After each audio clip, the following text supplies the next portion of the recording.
Tai toks objektas, kuris tikrai reikalingas, kaip reprezentuoti netgi galbūt galim sakyti taip Antalieptę.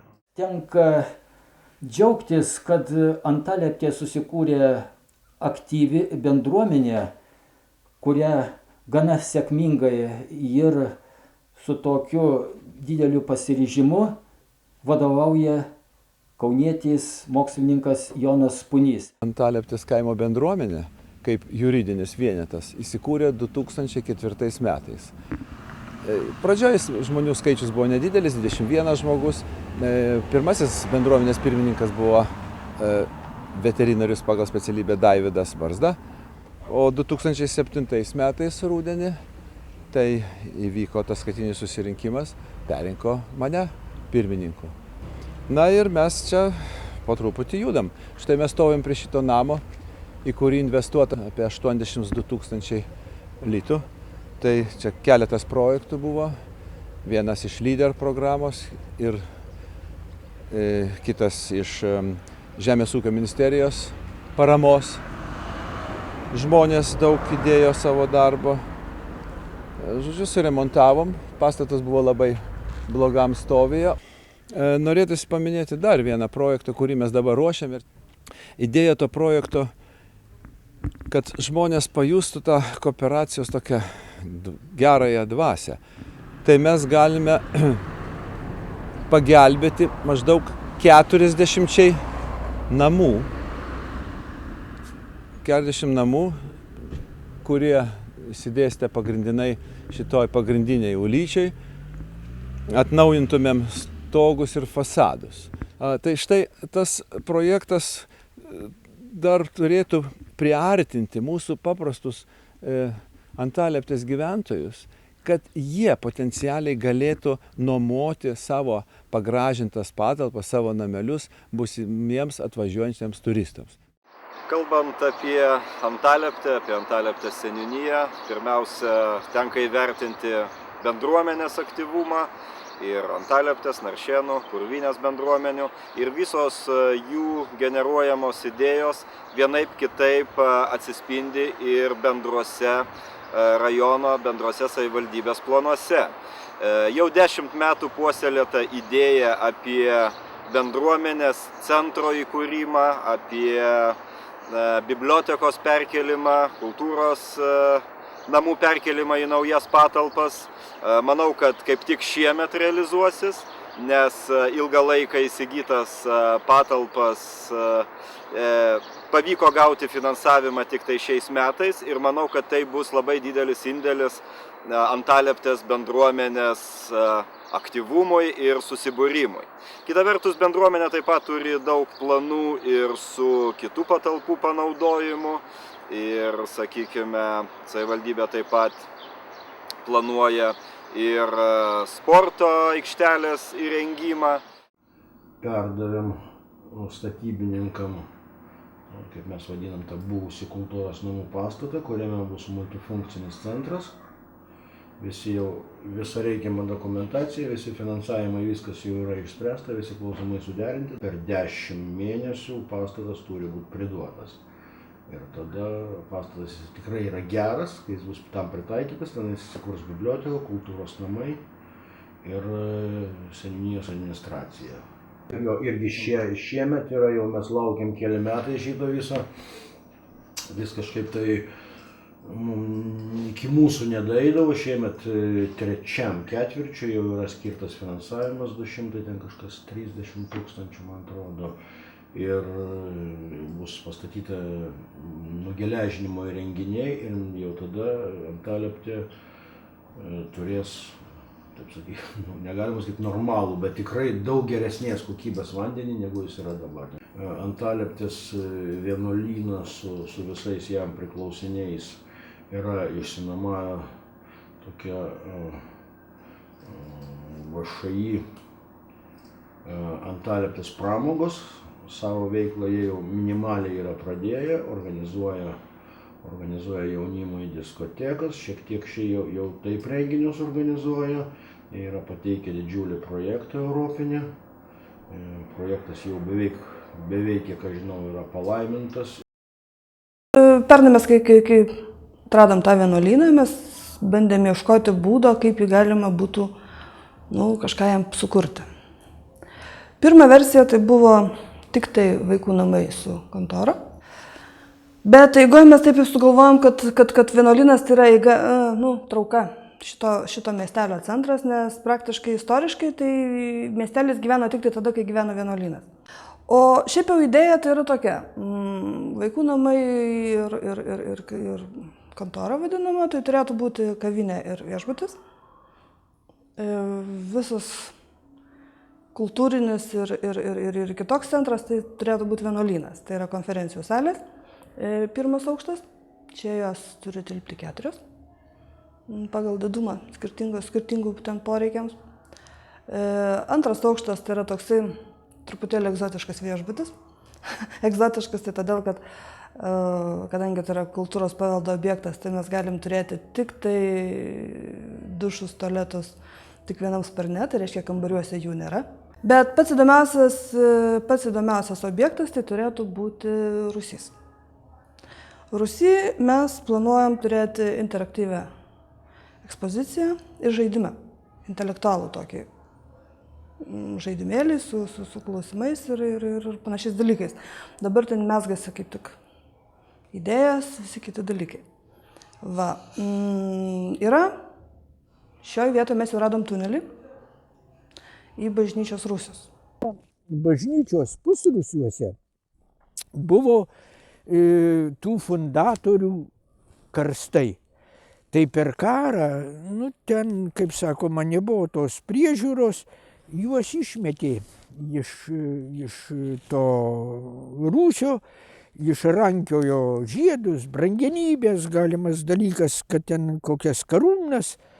O kai jau karas praūžė, tai atgal tada sunešė tuos karstus ir jie ir šiandien yra.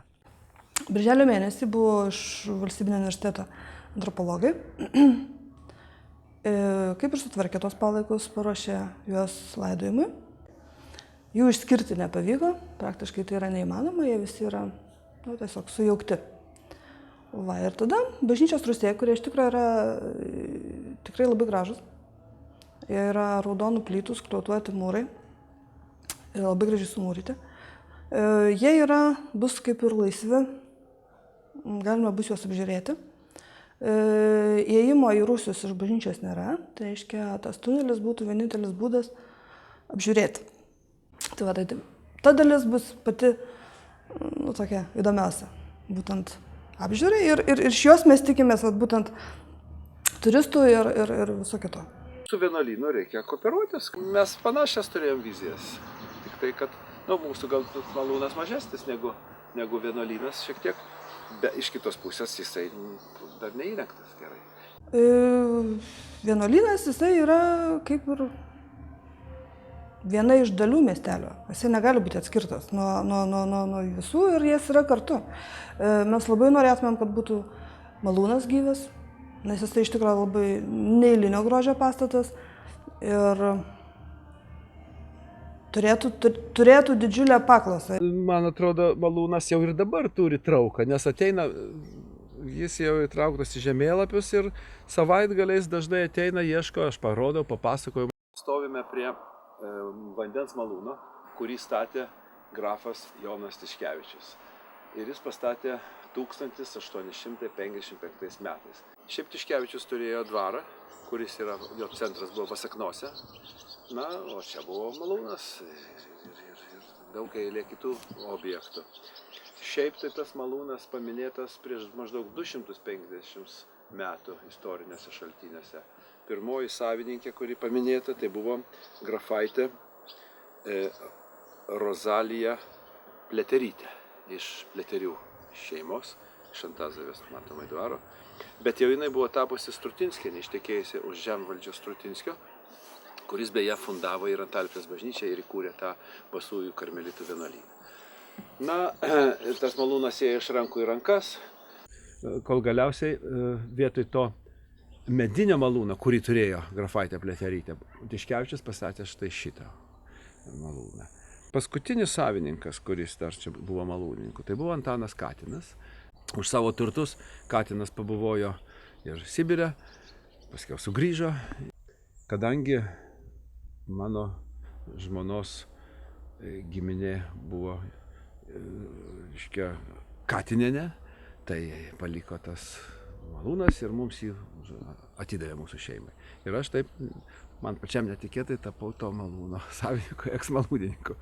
Malūnas jisai tada trauktų visus kitus objektus, todėl kad ten turėtų teoriškai mūsų mąstymui, ten turėtų būti vis tik tai vykti procesas malimo, ar ten vėlimo, ar ten kažkoks tai, kuris trauktų žmonės pasižiūrėti, nes tada atitinkamai dirbtų visi kiti. Nu, mano vizija tokia, atstatyti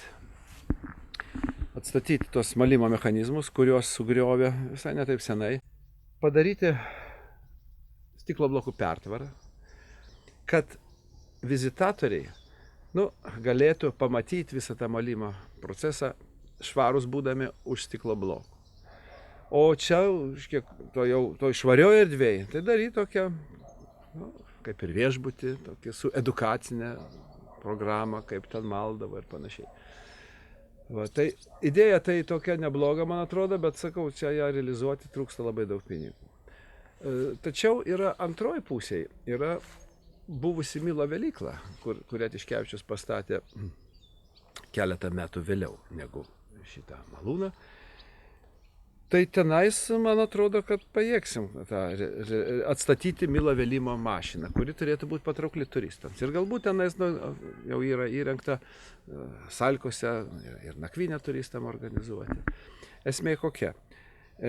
Jau yra padarytas iš ąžuolo medienos ratas, beveik 3 metrų diametro. Dar trūksta padaryti Milo velimo mašiną. Darysim paprasčiausią, piestinę tokią, kokia yra Rumšiškių muziejui. Pakišim tą postoginę ir tada atvažiavę turistai galės pasižiūrėti, kaip čia veldavo Milą. Prie to tada mes jau ieškom galimybių, kooperuojamės, pradėjom kalbėtis, kooperuotis su ūkininkais, ūkininkėmis, kurios augina avis. Tai norėtume padaryti visą tą technologinį tokį, kaip ten vadinam, tematinį turizmą. Kaip avis, kad turistas, miesčionių vaikas ir šiaip pamatytų, kaip avis kerpama, kaip vilna karšiama, kaip, kaip verpiama, kaip audžiama ir po to iš austos, iš Lietuvos juodgalvių avių vilnos išaustos medžiagos, kaip būdavo veliamas Milas. Dar turim tokį projektelį, tokį mažutį.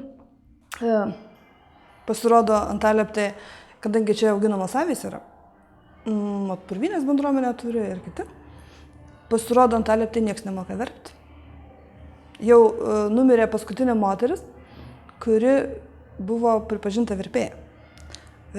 Dabar, kuri verpia, jinai verpia tik tai iš to, kad neturi ką daryti. Ta prasme, jinai yra liaudės menininkė mezga, bet jai niekas negali suverpti originalių siūlų ir jinai pati verpia. Tai toks yra, sakykime, ir mes turim tokį projektėlį, pagal kurį bandys išmokyti keletą žmonių. Aišku, tada galim prie to pavaišinti ir šašlykais mūsų būsimosios turistus.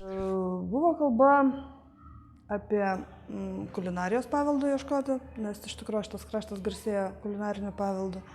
Ir jeigu mums pavyks sutvarkyti kavinę, tai reiškia ir šitai bus. Atitinkamai tada prisidės visi kiti šone, todėl kad čia žmonių nėra tiek daug, kad negalėtų dirbti šitose. Visais laikais jie ir dirbo šičia vietoje. Visą tai tikrai irgi pagyvintų kažkiek tai visą miestelį, nes tokiu atveju aš taip įsivaizduočiau, kad vasarą tai būtų gan tikrai labai padidintų poilsiaujančių atvykstančių skaičių.